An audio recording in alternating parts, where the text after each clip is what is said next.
It started off like any other normal evening. Nothing felt unusual. I couldn't have known that my world was about to collapse in ways I never imagined. My wife, Jessica, and I had been married for 8 years. Together we had built a life, raised 2 children, and created a home we believed would last forever. But something had begun to shift. Small cracks appeared.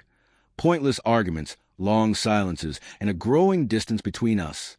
Still, nothing could have prepared me for what was coming. Before I go further, please subscribe. Your support means everything and helps us share more powerful stories. One evening, I came home from work and found Jessica sitting at the kitchen table, her hands trembling. Her face was pale, her eyes filled with disbelief, and instantly my chest tightened with dread. Something was wrong. Before I could speak, she whispered, I saw you with her, going into a motel with another woman." My heart pounded as I tried to reassure her. "Jess, there's no one else. I swear I wasn't with anyone." But she pressed on, her words heavy with accusation. She explained how she had followed me, noticing things in my behavior that alarmed her. She swore she'd seen me through the motel window, entering a room beside another woman. Her voice shook with pain and fury. "You betrayed me," she cried. "I never thought you'd do this to us." I stood there, stunned, unable to find words. I tried to explain, but she wasn't listening. Her mind was already set, and her accusations crushed me.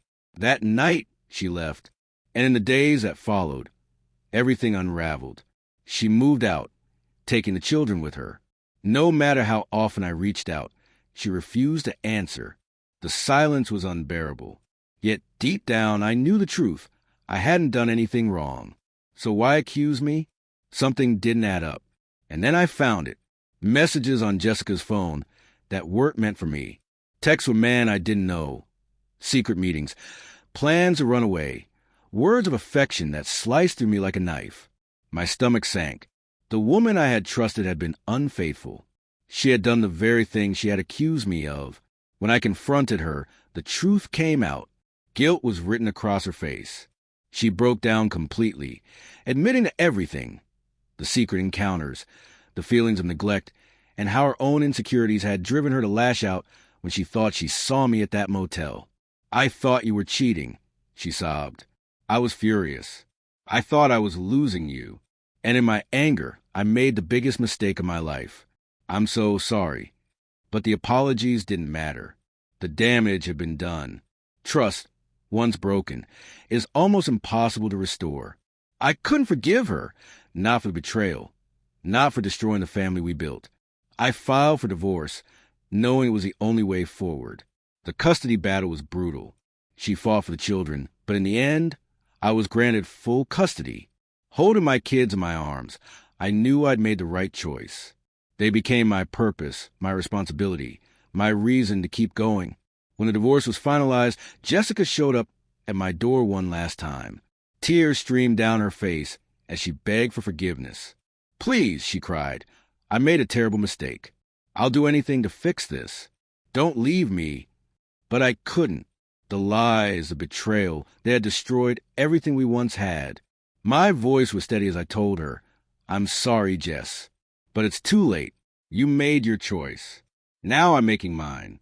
I have to move on." She walked away, and I knew it was over for good.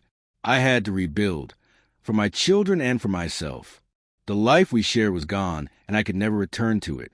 Years later, I built something new, a life filled with peace, joy, and love. The scars remain, but they no longer control me. I've learned that the hardest choices often bring the greatest peace. And I understand now, forgiveness doesn't always mean reconciliation. Sometimes it simply means letting go and moving forward.